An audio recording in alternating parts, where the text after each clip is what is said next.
What's going on, Soul Tribe? And welcome to Alchemist Astrology.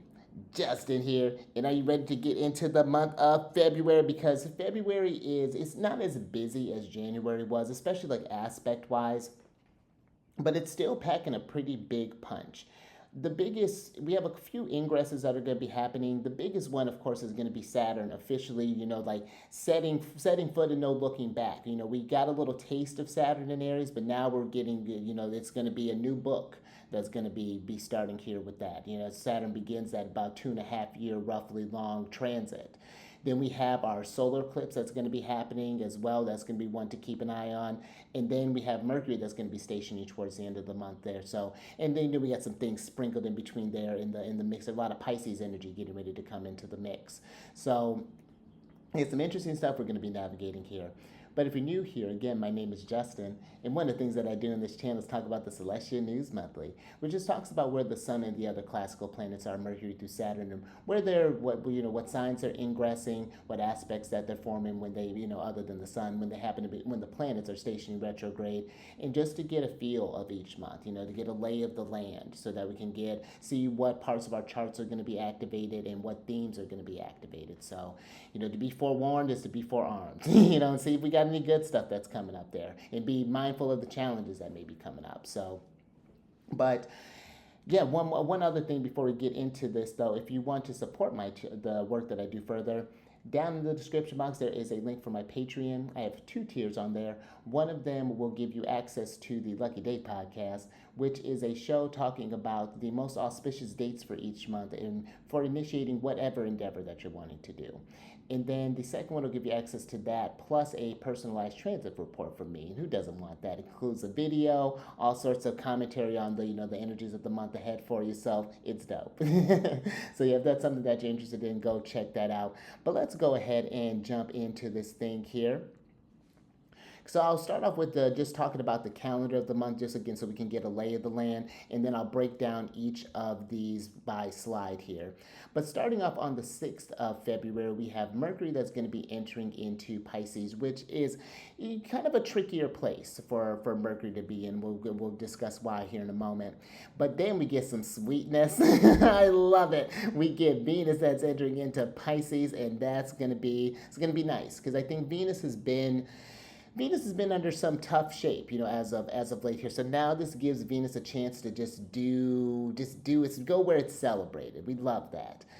On the other hand, we get Saturn here, and Saturn's not going to its favorite place. Saturn is going to be moving into, and that's happened with Venus. That's happening on the 10th. But on the 13th, Saturn's going to enter into Aries again for good this time. Last year it went in and then retrograded back into Pisces, but now it's here to stay. And again, like I said, going to begin this next sort of 2.5 year long progress here. Let me actually see. Oh, actually, I'll look at that later. But then we get to the 16th of February. We have a Mercury-Jupiter trine, which should bring a little ease there. Just enough ease for us to walk into this new lunar cycle that's going to be happening. And it's going to be a solar eclipse that's going to be happening in Aquarius on the 17th of February. Then we get the Sun entering into Pisces, starting off a new month long trek here for the Sun. Then we get some more loveliness here. This is going to be our most positive aspect for sure, which I like that we get some positivity in there, with that Venus trining Jupiter here. And then on the 25th, we get Mercury that's going to be stationing in Pisces. And so that's going to be getting a bit of trickiness for Mercury to be in. And then, one interesting thing that I liked that really kind of mirrored January is that we're ending off the month with with Mercury and Venus in a conjunction with one another. But of course it's different with it being retrograde. But I thought that was even really fascinating there. But yeah, as you see, it's not like super filled this month, but it's just like February's making it count for sure. And let's go ahead and get into the first ingress here, because like I said, on the 6th of February, we have Mercury entering into Pisces. Now, if you're watching the video version of this, I have a chart up here, and Mercury is going to enter into Pisces at about 2:48 p.m. Pacific time. And Mercury in Pisces this is why is a tricky one, because this is where Mercury not only finds itself in its detriment, so it's opposite from its domicile or exile, it's opposite from its home sign of Virgo. Virgo's also this place where Mercury is exalted, where it's raised up to its highest point. So that would mean that Mercury here it gets like a double whammy. Where it's super positive in Virgo, it's more challenged in Pisces because now it's also in its fall as well as being in its exile here. So it's like imagine if if you're it's one thing if you're maybe in a foreign place, just thinking about the detriment being or the exile being opposite from your home. It's one thing if you're in a space that you're not familiar with, that that you have to look to someone else for resources and things. You can eventually kind of figure that out. But now we're adding on the fact that not only are we in a place that we're unfamiliar with, but now we're lowered as well. The fall was thought as almost like being simple compared to like being imprisoned or to be lowered down. So to be in a foreign land and trapped on top of that, that can bring about that sense of confusion. May not be familiar with the culture. You're not familiar with the language. I'm using a metaphor here, of course, but you're not familiar with the culture, with the language. And now our imagination, that Mercury, and I think that's a great, where normally that's a great thing for Pisces, that idea, that imaginative state. But sometimes the imagination, the mind can run wild sometimes.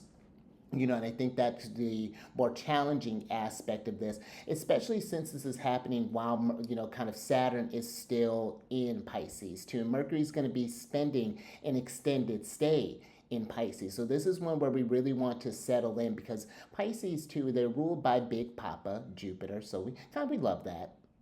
They're the mutable water sign and they're one of the nocturnal signs. So there's a strong receptivity with Pisces. There's a porousness with Pisces. And you can even see this as where, the boundaries are more porous, I think, in Pisces.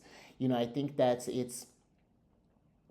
where I think it can get that sense of confusion with Mercury because Mercury is definitely more of a logical planet.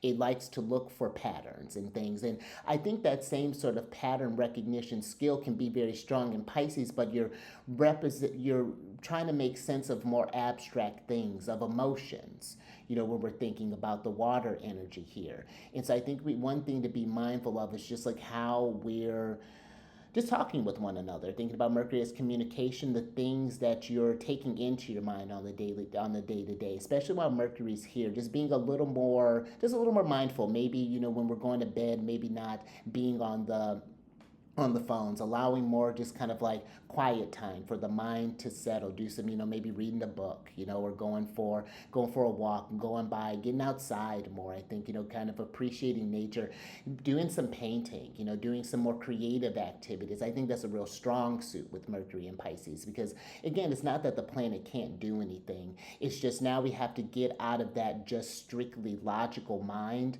and now we have to move into a creative, imaginative sort of mind.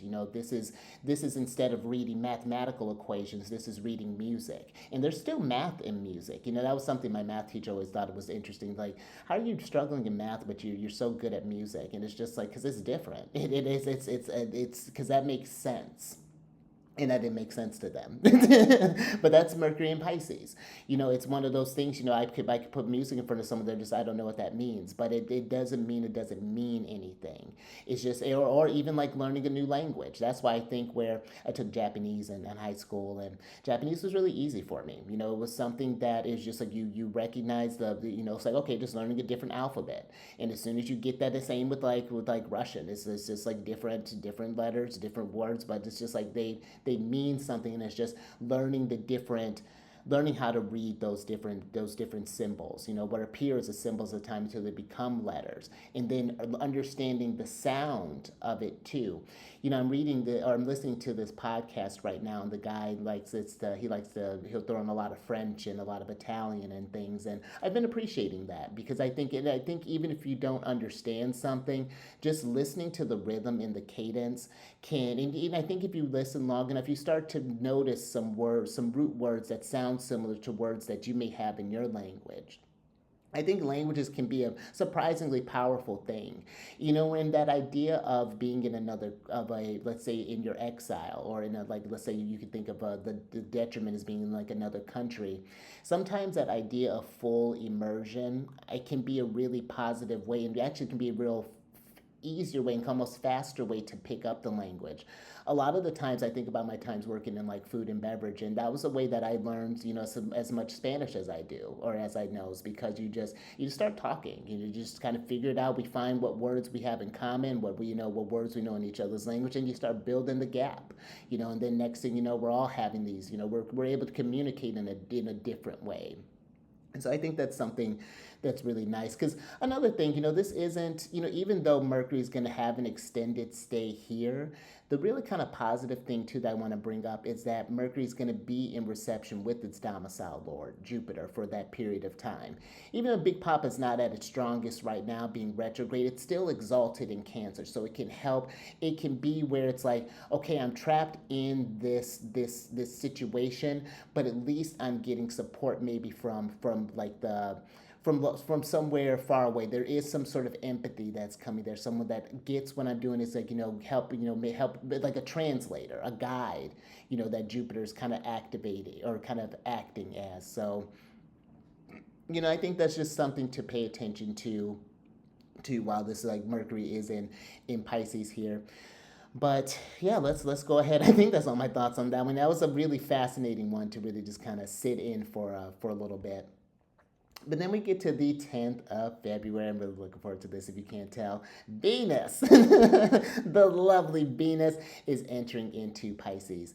And now this is an opposite thing that's happening here, because now this is where, outside of its home signs of Libra and Taurus, this is where Venus is exalted. And the exaltation is where it's just raised up. And the reason I didn't put this slide in green is that it's still co-present with Saturn. Saturn still has some business over these next few days that it's going to be doing in Pisces here. But now Venus there's an end to this, and I think that that's something where it's like Venus represents that idea of like cleanliness, that I think more than any planet, maybe connects Saturn would be a very close one to that idea of devotion, and Jupiter too, of course. But there's a surprising, I think, strong spiritual aspect with Venus. In Pisces, I think that this could be that, okay, Saturn's been going through the Pisces portion of our charts for these, for since like 2023. And now that this time is wrapping up here, what have I learned with Saturn going through this period? What are some last minute sort of things that I need to wrap up, that I want to make sure that's going on there? Because again, the focus is changing. And something I should mention too, this is going to be an active period of time, especially they talk about that Mercury, especially going when it goes retrograde towards the end of the month. If you have a lot of mutable placements, that's going to be Pisces, Gemini, Virgo, or Sagittarius. This one's going to be a more active period of time for you, because that's where the conjunction, opposition, and the squares are happening for those signs. So, we're getting ready to be in a lot. We've gone through like heavy cardinal energy, we've been through heavy fixed energy, and now we're going to be moving into this mutable energy, at least for a little bit. It's not going to be nearly as long now that Saturn's going to be moving out. But Venus in Pisces, I think that this is kind of like the idea of the baptism, like that real sort of just spiritual cleansing. It's the idea of just like, I think of purifying water. It's that, getting that sense of just a clean source, going to the wellspring, going to the roots of things, seeing what Saturn has brought up, whatever restrictions that, maybe there were some things, we're just looking at this chart, for example, maybe there were some things, if you have like Sag rising Saturn going to that fourth house, bringing up things around home or parents, or whether that's your parents or maybe you as a parent, something with your family, something with your home, your homeland, maybe something with religious matters. That was a fourth house matter, maybe dealing with ancestries. But now it's just how can Venus just clean this up? How can Venus bring some loveliness into this? This is especially nice too for like night chart stuff, because Venus is the most positive planet in a night chart. This is really lovely, and I think that this is one that we should cherish. I think that this is a, and right, once Saturn moves, I think out of this, like I said, Venus, well, at least for a period of time until Mars enters into there, will be able to just be in Pisces, just uninterrupted, just be able to just kind of do its thing without the malefics looking at it. Just Jupiter, just Big Papa, like, girl, please. I've been away from home for too long. Can you help me out? I'm giving you all, you have green lights. So, I think that this is a great one to just really kind of tend to oneself. I think making, like, I think teas can be really nice. I think that this, because, and I think that this is a really nice one to remember that, to remember the people that are in your circle. To nurture those relationships. Because it can be hard when we feel by ourselves in tough times, and I think that Venus in Pisces can be that emotional support, to be able to, that people understand what you're going through, and that we may not be sure of how things are going to be lovely, really kind of squeeze the most out of this Venus in Pisces, but at least we can try. And sometimes that sense of hope, that sense of, and I don't mean that to be just like a just to throw it out there like a cliche or something like that, to really, like, okay, like, what can we do, Venus is not just like things, just like, yeah, it's a gifts, of good things, but like, we have to show up for each other. There's still work that Venus is doing. It reminds me, I had a conversation with someone, a complete stranger. Me and this lady were talking, and we were just kind of talking about just sort of just how we're doing, and she not to get like too much into it, but the hope was low, and I think that where I was like, yeah, I understand, I totally, I'm just having kind of been going through a personal slump, but also feeling that there's something that's changing. I've noticed, like, just in myself, there's been some nice little things, a little shift in my chart here as of late that I've been kind of, I'm riding that wave. I think that there's some promise here for that. And I had said, where, yeah, there's a lot of work I think that needs to be done, but I think that, it can be done, and she's like, are you pinky promise? And I was like, hell yeah, pinky promise. And that's made me throwing out, because I think that sometimes too, let me go ahead and switch over real quick. This is me throwing out a pinky promise, because I think that, I think it can be easy to just see the hard stuff. I remember reading in Anthology in Vedius's book, where he was making this statement about why malefic things tend to stand out more than benefic things. And if you think about, like, Jupiter, I remember reading where he mentions about the ancients represented Jupiter to the color of brilliance. That's it. And it's just like, that's just, you just, the pure color. And when that energy, when that color is tainted, even if you put just like a drop, if you have just like, or just even think about, you have just like got a white shirt and then you get a stain on it, all you see is that stain. Your eyes go straight before they even see the whole shirt. Oh, there's a stain on it. And then you see but I guess this is nice.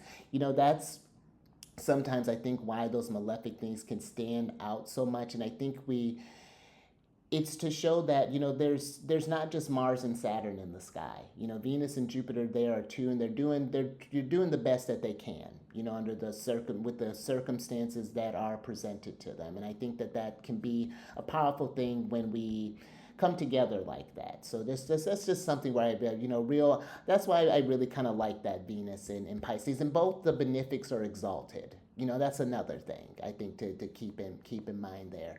Jupiter again may be the gifts, the abundance that Jupiter may be promising may be a little bit delayed right now with it being retrograde, but they're still trying their hardest. So I think that's just a little something that Venus is just kind of bringing into the mix here too. And look, the moon's even real close to that ingress. I think that's something kind of nice.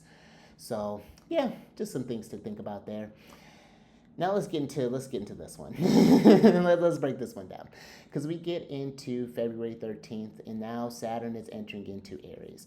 And Saturn's here for keeps. Saturn's here for keeps for the next good while. Let me actually, because Saturn first, and this is like I said, this isn't the first time that Saturn entered into Aries. So Saturn was in Aries, first entered first went retro, or excuse me, first entered on the 24th of May 2025. And then it retrograded back into Pisces around September 1st. That's when it moved back, or at least hit that zero. September 1st was when it hit that 0 degrees of Aries again. Now, the last time that Saturn was in Pisces before, or excuse me, in Aries before that was in 1996. That would have been that period of time that was happening. I'm curious about April because there's a very similar transit that's happening that happened around the night. I think it was in '98 that was happening where there was a Mars, Mercury, and Saturn were all really close in the sky in Aries. And so that's something where when you're thinking about your charts, especially so because Saturn's going to be in this sign. Let me go forward here. Saturn's going to be in this sign until 2028 of April, and that's when it'll first enter into Taurus, and then that'll be a total game changer. So, that's, and I don't mean that like as to exaggerate. I mean it'll be just a different ingress. I could be more mindful with my words there, but with Saturn entering into Aries now, if you have cardinal placements, that's going to be in Aries, in Cancer, in Libra, and in Capricorn. Saturn's working. Saturn's going to be talking with those placements over these next couple of years. And so, this is one where I think for one of my solar returns, I was looking at not next year, but I think the following year. It might be actually be next year. Saturn is going to be like right on my sun. When the sun's going to be activated, and I'm like, F. Thankfully, I have a day chart, and it's happening thankfully, I have a day chart, so we'll just see how that's, got eyes on it. And that's a good way to get eyes on it now. Just like see where, like, okay, where are the hard or the more active periods are, because the squares again and the oppositions, those are going to be in the conjunctions, those are going to be more potent when we're thinking about those as aspects. So look to see what that means for you. How funny. So because this could be, and to see what theme Saturn is going to be activating during that period of time, because this could be like if like up here, if we have a Leo rising chart like myself, actually it's almost matching my ascendant too, almost a little degree off there. But this is going to be activating like ninth house themes. So thinking about different like, oh, and this is definitely been, I already see this happening. I already kind of have an idea of how Saturn in Aries is about to be, but it's activating in that place of like higher education, that's of travel, that can be of, it's a mystical house kind of divination, astrology, mystical matters, oracles. So been looking into a lot more like philosophy as of late. That's actually been really exciting, and so there's just like a lot of reading is getting ready to happen. A lot of work, potentially some.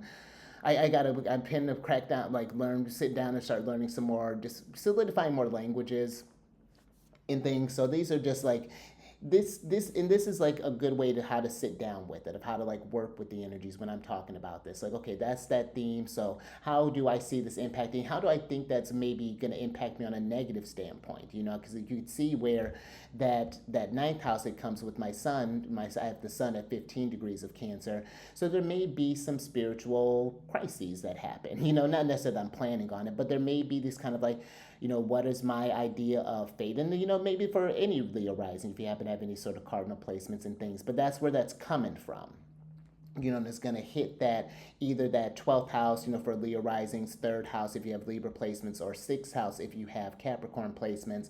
So there may be something coming up with maybe your beliefs around jobs if you have Capricorn placements. Maybe you're thinking about moving or something, or maybe going back to school or something, or whatever that might be, with the 3rd house, or if you have Libra placements there. So, maybe there might be a little more introspection that may be happening there, just kind of pondering the meanings of life, with the 12th house. Maybe it might be, again, that's house of foreign travel with this, or maybe going to, maybe you might see me, I might be going off on a retreat somewhere. But this is how you can plan for that. Just kind of thinking on a more kind of practical standpoint with Saturn entering into Aries. But Saturn is not in its best condition. When we're talking about this, it's similar to Mercury, but this is going to be long term when we're thinking about this. Mars or Aries is ruled by Mars. They're the cardinal fire sign, and they're one of the diurnal signs, so it's active in nature. This is where the sun finds its exaltation. Where the sun is just like full of life and light, and an equinox point. But here, Saturn is just like, yeah, we can begin things, but you're doing it on my time. Saturn can be restricted. This could be a real kind of test of the will, and I think that can either make or break someone.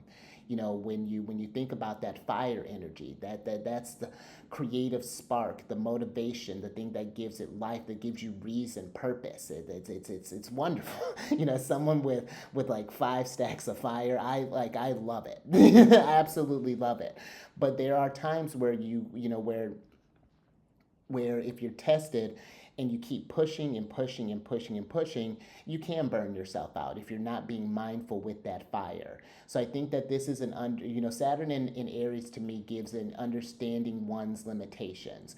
It's okay to, when there's times to push, yeah, we can, go for it, give it the energy. But when you need to stop, you need to, stop, because because otherwise, if you don't, then the body will make you stop, whether that's catching a cold or it's injuring oneself. It's just, it's whether, maybe it's been from lack of sleep.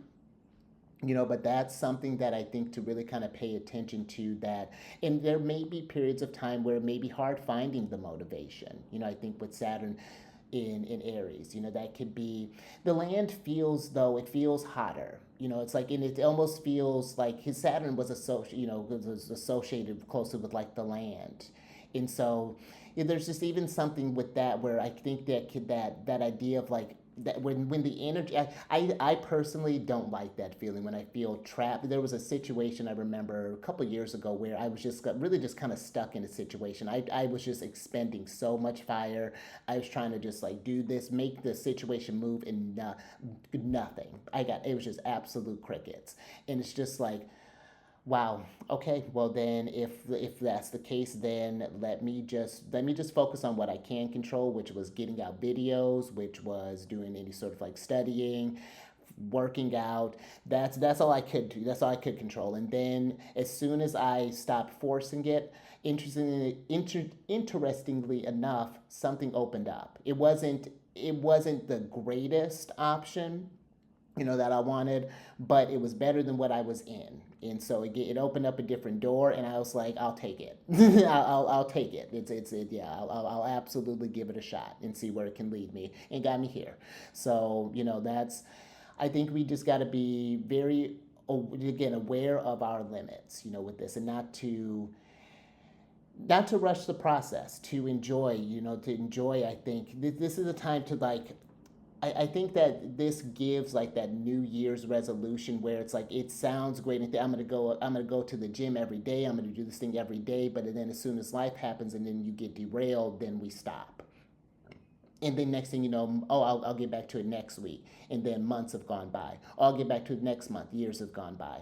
And then where'd the time go? And then now Saturn's in Taurus, and it's just like, what happened? And I think that can be something that happens. It just feels like time, that perception of time, I think, is going to be very different. I think it felt really kind of nebulous in Pisces, but now here, I think there may be an urgency. There may be more anxieties, maybe that comes with this. So that's another one that I would check with Saturn entering into Aries, having ways to, especially if when you're feeling frustrated. I think that Mars gets all of the violence and the aggression. Saturn, is quite violent too. I think that, but I think it's violent behind it. It puts on a face, and I think, and that's not to put any sort of like fear or anything that's like that. It's to understand oneself, and when you're feeling that fire, that heat building up, having safe spaces to get that out. Whether it's getting a punching bag, whether it's going for a run, maybe you need to take a cold shower, maybe you need to clean something, whatever that is. Tap into those Venusian energies to that Jupiterian energies to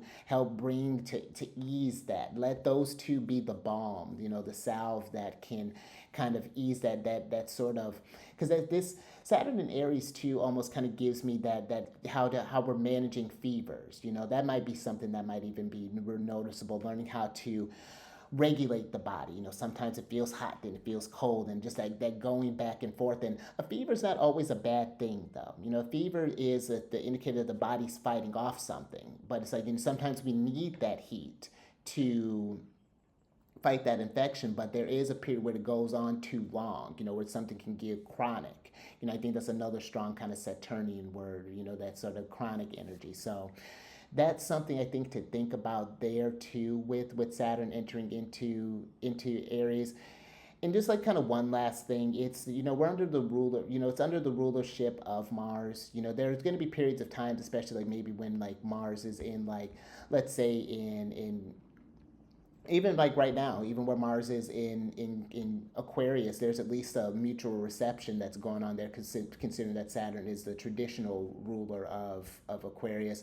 So hopefully this ingress won't start off too crazy, like at least kind of like there's a little bit of ease there. There's some kind of connection there with the malefics, but there's, even the soft aspects, especially like a sextile can be still, presents its challenges, but hopefully that's not something. But even like when Mars is maybe more so in Capricorn, that might be a period where it's like, but it's looking to Mars now is my point. It's under the ruler, it's in Mars's house, so it's got to look to Mars for resources. And, it's going to be interesting, to just kind of watch Mars and how Saturn change, how those interactions change, especially when Mars moves into Cancer, because that's when they're both going to be in weird shape. So yeah, that's pretty much, I think, because I could talk about Saturn, I think, in Aries for a while. So, but that's, I think, maybe some key things to kind of keep track of there. But one last thing, this is a new book. Or because I liked, I got this from Chris Brennan. He relates this with zodiacal releasing to this, but thinking about each of the planets as like parts of a book. Saturn would be the whole book, and we're starting our book of Aries now. We know book of fire with this. Jupiter would be, so Saturn's the book. Jupiter would be like the pages.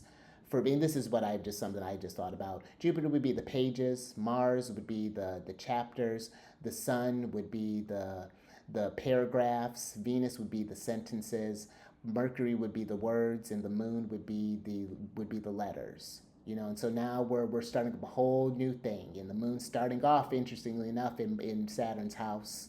So now we're relating to this differently. So that's this interesting. How we're getting ready to start this book off here. So, and actually we start off the first chapter, first page here with an eclipse that's going to be happening here. But we're almost there. But first, thankfully, let's move out of that. First, on the 16th of February, we have Mercury trining Jupiter at 15 degrees and 53 minutes. Mercury in Pisces and Jupiter in Cancer. Now, what I like about that, again, this is a harmonious aspect when we think about the trine. If you're looking at the chart here, that happens at about, and I don't think I mentioned with Saturn. Saturn actually moves into Aries at about 4:11 p.m. Pacific time, if I didn't mention that earlier. Venus is going to enter at 2:18. I know I didn't mention that for Venus. Venus enters at 2:18 on February 10th. So, okay, now back to business. Mercury. Mercury's going to form a complete its trine with, first of three trines, that's going to be happening here. So at about 1:31 p.m., Mercury will complete that trine, and that's getting a feel of what's to come. I think that's getting an understanding of the abundance that Jupiter has to offer. I think that this is, because as you see here, even just kind of looking at this, the eclipse is right around the corner. It's literally the next day. And so I think that and that's even fascinating too. We're wrapping up, this is happening towards the end of a lunar cycle, now that I'm looking at this, of a lunar month here. So I think that this Mercury trine Jupiter can be looking for ways to find relief for what's to come.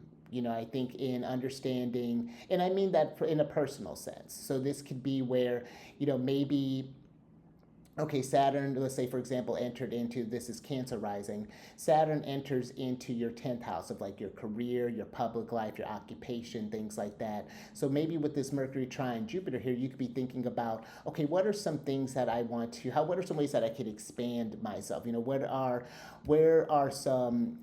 can I learn maybe some new skills? Where do I see my life direction going? This could be some ease from that, some mental ease where it's like, okay, it's a little abstract what I'm seeing, but I feel it. I feel the direction of where I want to take my life. And that'd be, I think, really kind of great sort of things to think about even going into the eclipse. You could be thinking about a great, a new start there that's happening. Even just still kind of working with this chart here.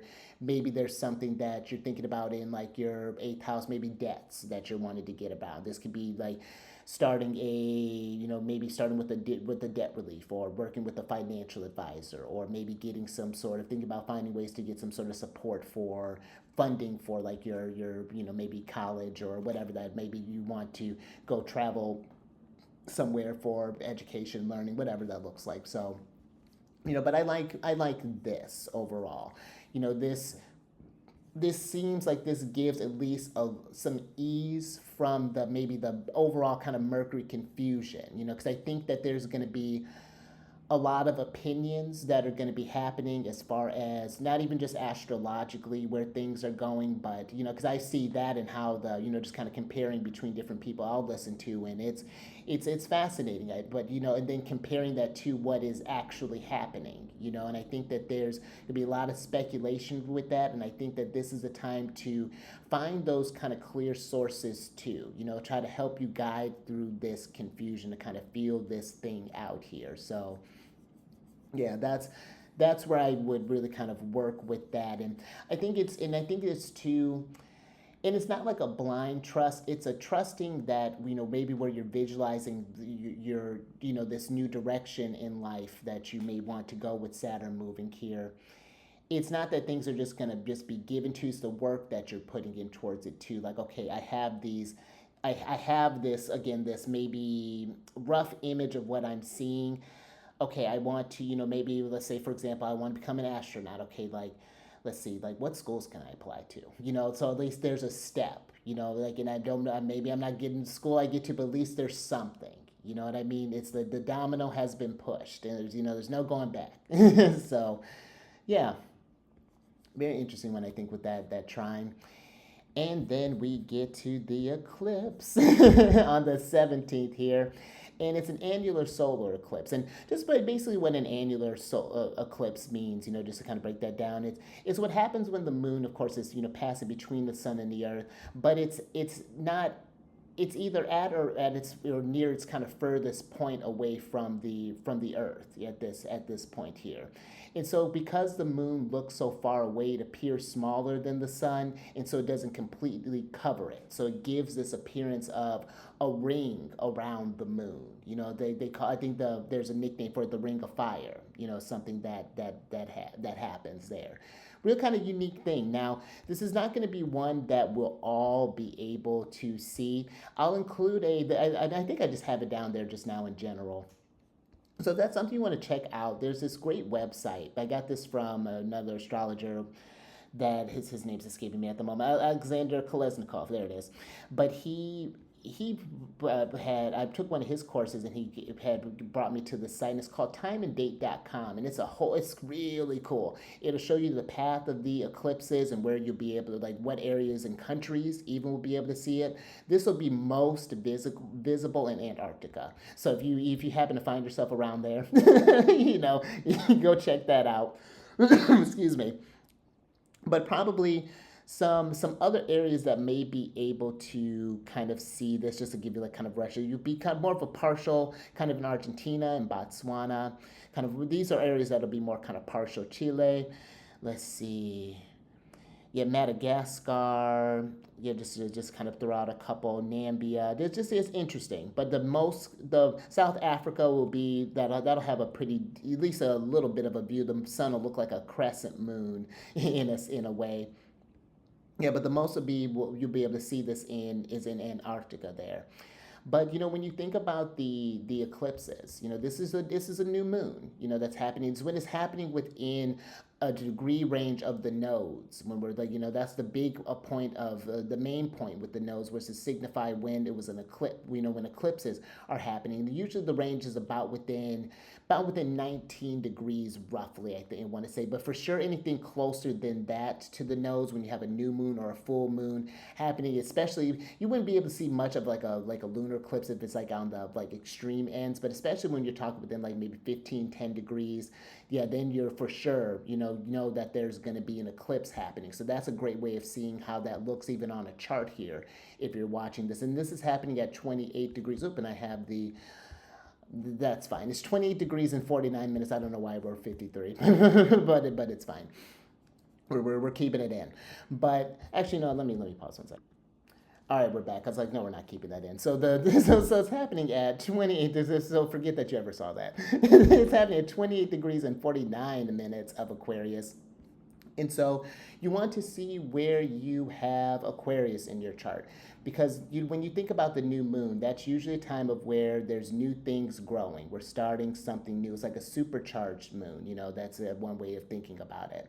So there's just like, it's just big beginnings, and with the lunar eclipses, it could be big endings that are happening usually there. But you want to look at what house this is happening, because there may be a significant change that's going to be happening there, especially if one of the luminaries, or if Aquarius is activated for you as like the sign of the year for you. But you just specifically, if you have any points around within the fixed placements, that's going to be Aquarius, Taurus, Leo, and Scorpio.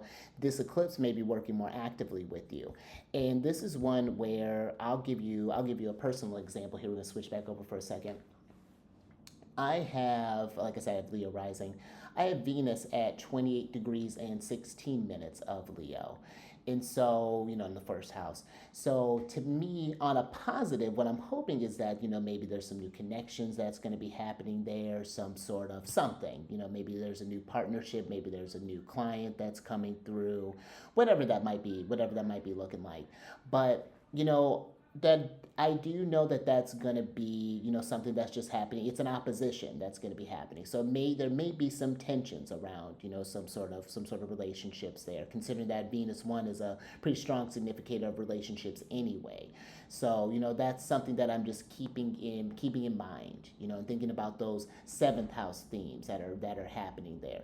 Maybe, there's actually, there's a couple things that I'm thinking about. I've been wanting to look for like a group, to join around here, as far as like an astrology group. So that might be something where, I've been doing that for a little bit, or at least I plan on doing that. Maybe, that might be something I do, just maybe form a new relationship there, new connections. So that's when I say, when you're working with the charts more personally, that's a prime example, because that one, when you have especially like degree stuff that's happening, that's something to keep an eye out on. The plan, there's a statement that's making there, because that doesn't, how often does that happen, when you have an eclipse, aspect, a point like that, especially one like a conjunction, square, or an opposition. So if you got anything at, especially around 28 degrees, but I'd say 3 degrees on either side, kind of getting into Pisces, sure, yeah, like, because that's within that 3 degree range, yeah. So I'd say 28, 29, and then like 1 degree or 0 degrees of maybe of Pisces, and and then probably about 25 of Aquarius, and then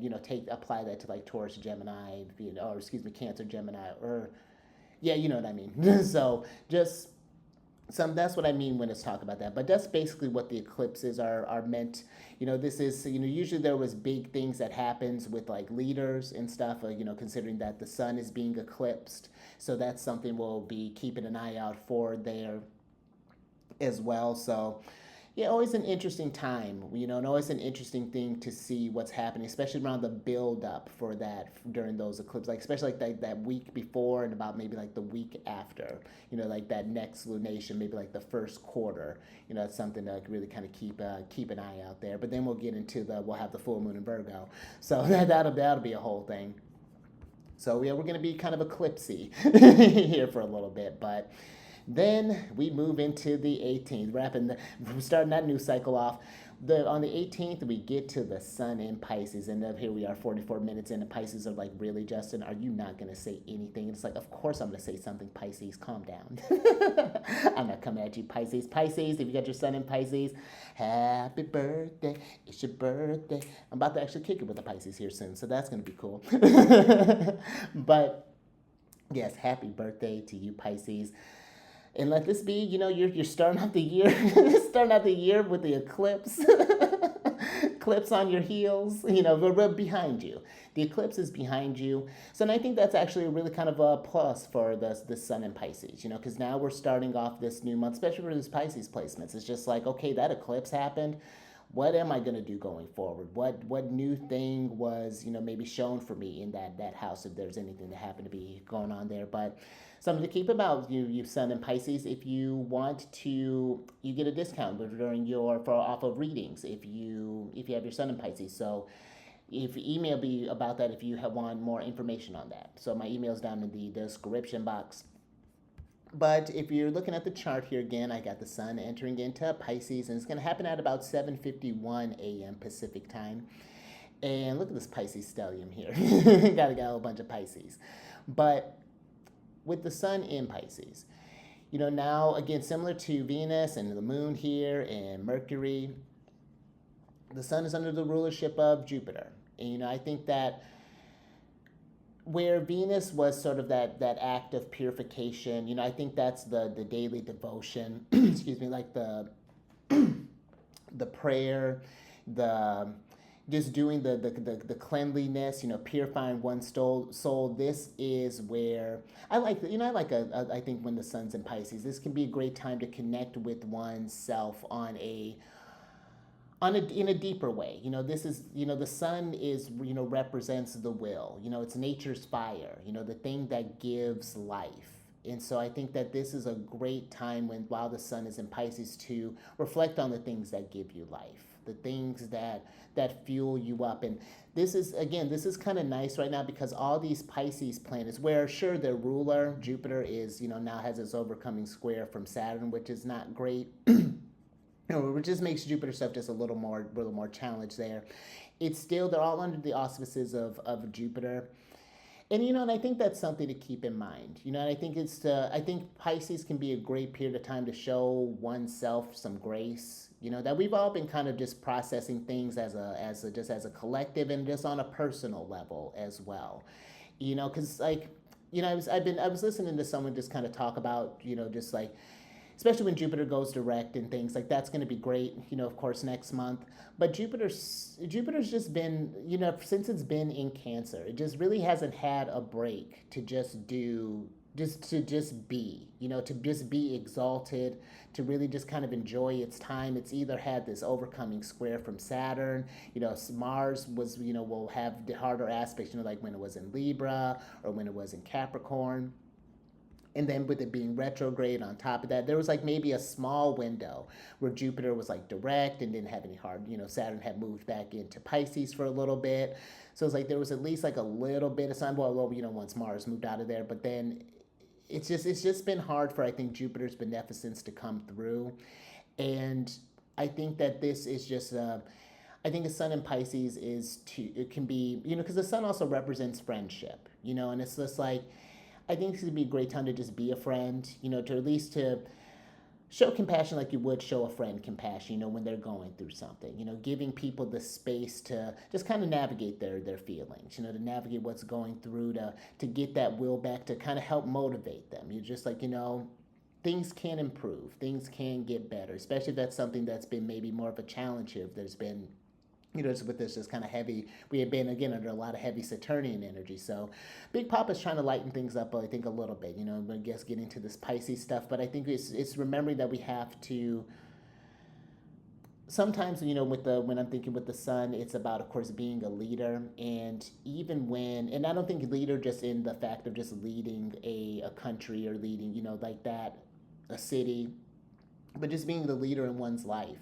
Just, it's remembering that, like the sun rises, we got to keep moving. And that doesn't mean you got to run. It doesn't mean you got to push yourself to everybody's standards. We're all different. And I think that there's, Pisces, I think, energies just in general, I think, embraces that difference. But I think it just is a remember that, just like, remember the things that help you to feel that fire. I think that Pisces can be a great way of expressing one's, inner self, whether that be through, I find movement is just a really good one, whether it be through dance. I think that just doing something silly. Just sometimes that too, when you find yourself in a funk, just kind of shake it off a little bit. Or just doing something to kind of help get the energies moves. I think it'd be a great way of, going by some water. I think you'd be listening to like a river, like an ocean, or go if you got a body of water around you, going by the river, an ocean, even like a lake, a pond, a puddle, whatever, splash around in the sink. But doing some things, I think it could be just a really good soul cleansing month. With the sun in Pisces, whatever that means for you. However, doing things that just make you feel good. Doing some, eating some good foods and getting some good rest, and yeah, just being just aware, of just the energies that are just kind of moving around there. The environment. Try to cultivate as much peace as one possibly can. So that you can have that, so that can recharge you when there are challenges. That come through there. So that's just something I think about. Just to think about with the sun entering into Pisces. And then look at this, some loveliness. Happy birthday, Pisces. Because on the 22nd of February, this is, like I said, the most positive aspect of the month. And we have Venus forming a trine with Big Papa. And like I was saying earlier, this is where both of the benefics are exalted. And you look at even this. In this instance, the moon is exalted in Taurus. So that's even lovely. And that's the moon, that's us. That's the people. So I like that.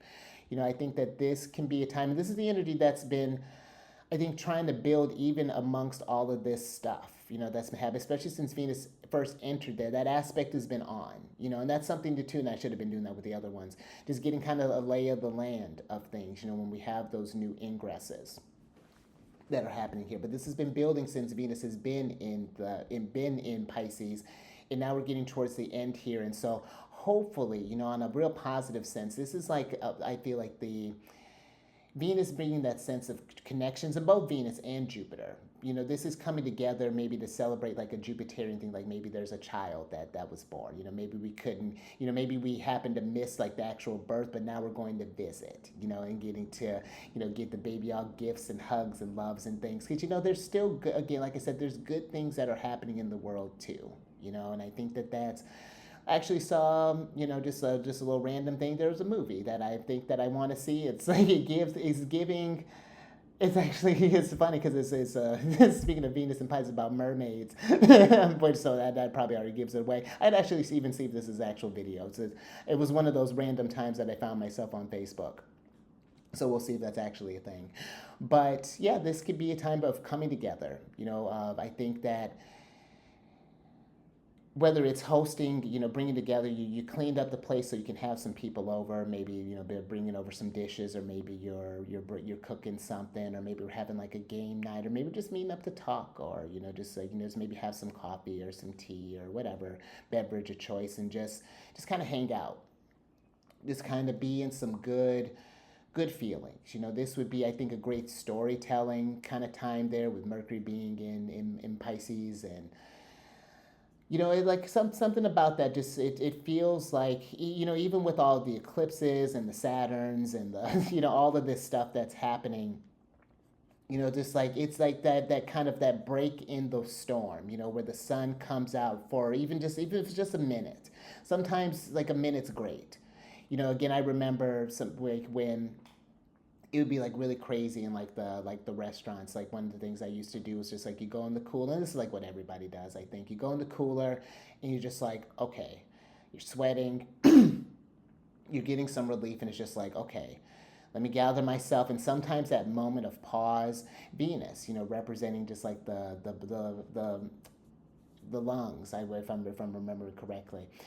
That idea of just like taking in that cleansing breath, just going by again by the water, I think would be great. Just taking the sea air, just taking the some clean air, if that's you just find a moment of peace, a pause for a bit. Give yourself that space so that you can get back at it. Because there's gonna be, life still keeps going. So I think that when we get these moments and things, we cherish them. This is, because again, Jupiter's delayed. We may not know when we get another pocket like this, when there's some ease, definite ease with the benefics, and the benefics again in an exalted state. So, really, I think during that period of time, try to make the most of that. I think everyone should have just the day off. Everyone should have the day off and just be with each other. The world can chill for a minute, And this has happened at 12:01 p.m. Pacific time. So, yeah, yeah, I like that. I like that. Give a friend, even if you can't be together with people, give a friend a call. Whatever that might look like. Give a family member a call. And even if this is just you, maybe you don't feel like talking with people, do something nice for yourself. Take a bath. Throw some Venusian it up. Throw some rose petals in it. Let's make a bubble bath. I don't care for baths, but if that's your jam, or go maybe cook yourself a nice meal, or go treat yourself to something. Maybe you've been saving up, at the beginning of the month, think about something maybe you want to invest in at the end of the month. Buy yourself a quality treat, or, maybe some nice clothes or something. Maybe you do something for your house, maybe do something for your car, something for your kid, whatever. Well, I guess we're alone. You know what I mean. maybe your kid's maybe a pet, so that might be something too. But yeah, that's how I think we can make the most of that Venus trine Jupiter there, because then we get to the 25th and we have Mercury. That's going to be stationing retrograde at 22 degrees and 33 minutes of Pisces, and something I'll go back and talk about the eclipse in a little bit, but I wanted to mention too. Excuse me one second. I'm gonna pause real quick, kind of clear my throat. So another thing to think about: hydrate with all this water. Hydrate, and take care of yourself. But let's talk about Mercury station retrograde, because one thing I wanted to talk about too was the degree that it's actually stationing at. And because if you notice, if you're looking at the chart up here, I have it where the chart has the bounds for the Egyptian bounds on the chart wheels there, and that's where the classical planets all rule a certain set amount of degrees in each of the zodiac signs. And so this is interesting because Mercury stationing under the degrees of Mars. And the I'm reading an excerpt from Valens here that has different delineations for the different degree bounds, and the bounds of Mars are active, represent naval warriors. So that'll be interesting to see what with the all the naval things that have been happening as of late. I'll be curious to see what that's about. How that may show up in the news. Bold guides, attaining success in mystic lore. So I like that. That could be looking into your spirituality, your faith, looking at different, philosophizing. I think that'd be great for that. I'm a big Mercury's a pretty prominent planet in my chart, and I love thinking. And I've been really enjoying dipping into, just for a personal note, dipping into the kind of philosopher sort of space there to really kind of just really kind of challenge one's mind and really kind of think about life in a different way, in a broader way. So, and I've been appreciating the different perspectives and things along those lines. So I think that would be really kind of nice for that. But plundering, but also, with this degree, plundering, but then restoring. So it's like, even if something is, if there's something that's been maybe taken, maybe there's something that's being restored in that. We'll see what that looks like. It says varied, and then mentions not dying a natural death. So, good old Valens. He just tells it like it is. But I think that's interesting with this degree here, because now with when you think about retrogrades in general, this is when in the sky it looks like Mercury is going to be kind of standing still and it's starting to move backwards in the sky, because it's been in this place here where it's right, where you can catch, at this point where you can see Mercury setting. But now, Mercury's going to go from an evening star to becoming like a morning star. So, but retrogrades in general, we're seen as where like there's like a delay in the planet, because the planet's literally backtracking, in the visually, from the observation of Earth here, and so you could see classic kind of Mercury retrograde things like delays and miscommunications. Those Mercury significators are a bit not necessarily slowed down or like kind of delayed, but there's just some challenges with them. And now, especially since this is a real kind of tough one for Mercury to be in, because again, it's in its fall and its detriment here. So this would be one where I would be, again, use one's discernment. I like that it's happening, that this retro, if you're watching this, I like that it's happening. Venus is within about 3 degrees of Mercury. So that's, I think, is really nice. I think that maybe there's something coming up with relationships there. There's some sort of reevaluation maybe that's kind of happening. And actually, let me just kind of talk about that there, since that's the last aspect. Because then we get that on the 29th, Mercury is going to conjunct Venus at 22 degrees and 15 minutes of Pisces. And so, like usually, when we're talking about a Mercury-Venus conjunction, that is really nice. It's like the energies are fusing together with the conjunction. So, and the nice thing with Mercury, especially with Mercury, because Mercury is kind of it's considered like a common planet. It's neutral. It can go either way. It's down to do all sorts of mayhem and craziness with the malefics, but it's also willing to, when the benefics are involved, it's all for doing some good stuff, trying to bring some peace, to restore order, to bring some balance, some harmony, some laughter, some joy, some relief. So this is different than the one from last year, or I think, because I think that one happened last year, but that's weird to say that because when I'm recording this, it's still kind of early, but yeah, it's interesting to see this one here. It's almost like maybe looking at, with it being retrograde, it's almost like maybe we're looking at relationships that maybe aren't as the things that are tainting the water. This may be one where it's like, whereas before we were maybe, when it was direct, we were forming new things, or really kind of solidifying stuff, but now we're maybe either kind of evaluating where there is maybe still some murkiness maybe in like a certain relationship, like where are we at, what are we doing, where is this going, how do we feel about this. So that's an interesting one. Maybe you're reevaluating one's desires. I think about, that's something that I've been really kind of thinking about here as I'm listening to a podcast right now, kind of talk about that idea of desire, and brings up a lot of Venusian. When you think about that, of course that brings Venus to mind. And so this may be looking at, even on a personal level, maybe you think about the things that you desire, that you crave, that may, and it may be even looking at like how does that promote the growth, and so how does these things that I'm desiring supporting my life in the direction that I wanted to take.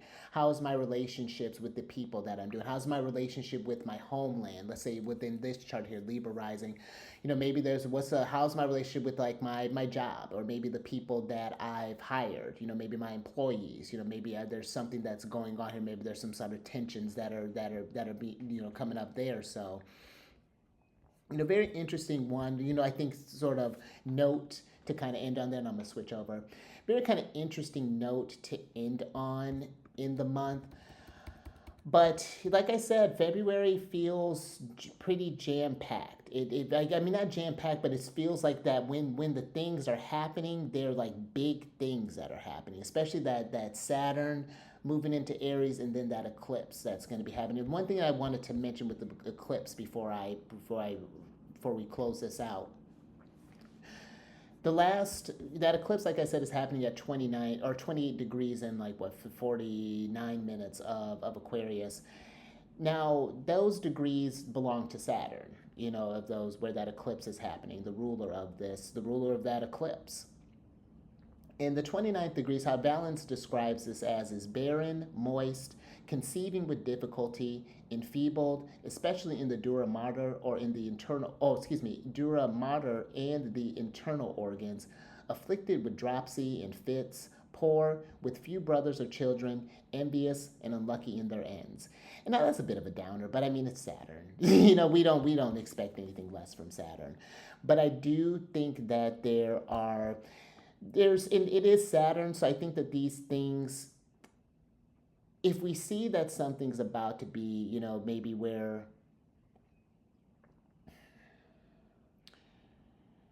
if we're trying something and we're doing something, there's a difficulty that's happening there. It's not necessarily a giving up on something, but it's like, how can I do this? Maybe do this more efficiently. It's like it gives this feeling of, again, we like when I was talking about Mercury in Pisces, it's like you have this idea of maybe the thing you want to accomplish, but we're just like maybe not sure like how we're going to get to those results. And that's going to be difficult because there's going to be a lot of trial and error, that's going to be happening. And I don't think it's, when we err in something or err in something, I think I'm using that right. We err in something, that's notes, that's feedback. I was listening to these herbalists that I really enjoy, Katja and Rin, and Katja made this comment about, even let's say if you were starting, like her example was like if you started like the whole 30 challenge and you only got 18 days in, or you got 2 days in, that's 2 days of notes. So you can say like, okay, like what was the motivator? How was I feeling when all that happened? And what derailed me? Was it that something with life happened? Did I get injured? Did this happen? Was there some kind of news? Whatever that was, and to give yourself, again, show yourself that energy of grace. I think that's going to be a big thing, that kind of like being mindful of how you're feeling, as you're kind of moving through this. Just with us being with all this, we're going to be in a space where there's going to be a lot of water in the mix. We got a little fire there, of course, with Saturn, but it's slow fire. It's a slow burn when we're talking with Saturn. I love that. Saturn goes from being a wet blanket to a slow burn. So I guess that's like a little bit of an improvement, but yeah. Yeah, that's a month of February in a nutshell there. So and again, just be thinking about where, because again, the Pisces parts are going to be activated there. Long game, we're thinking about what the Aries portions of our chart are doing, and yeah, how that's going to look going forward. Because again, like Saturn, I will say the thing with Saturn though, at least it'll give you some time. I mean, if you got things at the early degrees of cardinal signs, then you've time's up. But if you're like me, maybe you got a placement around, like I got my son, I got 15 degrees, and so I got a little bit of time. And so I'm gonna make it count. Yeah, I'm gonna make it count as much as I can. But I'm pretty sure for it's either this birthday or the next one. Saturn's like coming right up on my. I'm pretty sure it's this birthday. Maybe not yet. But Saturn's coming, and so it's something that I'm thinking about for sure. So, and I think that that's a good way again of approaching it, to not be fearful, but just like, okay, these are Saturnian things, these are Sun things, these are House things, these are things I'm gonna do. These are the things that I can control within my realms. And even some of the things that maybe I want to control. That doesn't mean you have to tackle like all of the things, that Saturn's going to be encompassing. It's going to be different for everybody there. So just something to think about there to hopefully help you navigate through this energies. But yeah, I think that's not too bad. not too bad for about an hour. But yeah, if you like that or if anything resonated with you, yeah, go. Well, I mean, we'll find out if something resonates with you. give it a thumbs up. Share this if you think that someone could get some benefits from this and kind of help them out, get eyes on these things there. And yeah, I told you about all the stuff. Again, if just like all my, you could book a consultation with me, all my stuff, all that information's down in the description box below.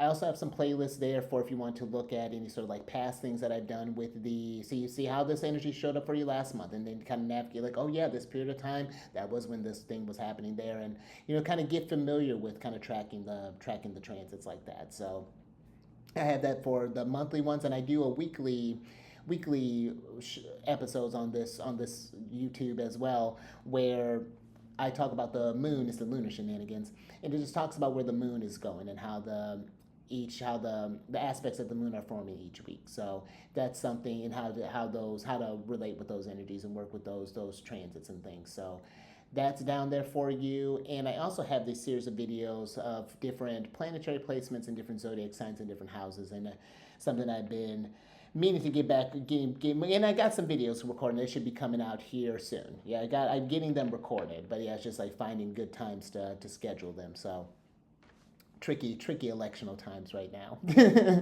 But yeah, that's all I got for you there. So until let's go into February. Let's go to February swinging. Let's do this thing. Let's pinky promise. we got this. But until next time, stay mindful out there. You keep raising that vibration through the roof, and I will catch you on the next one. Later.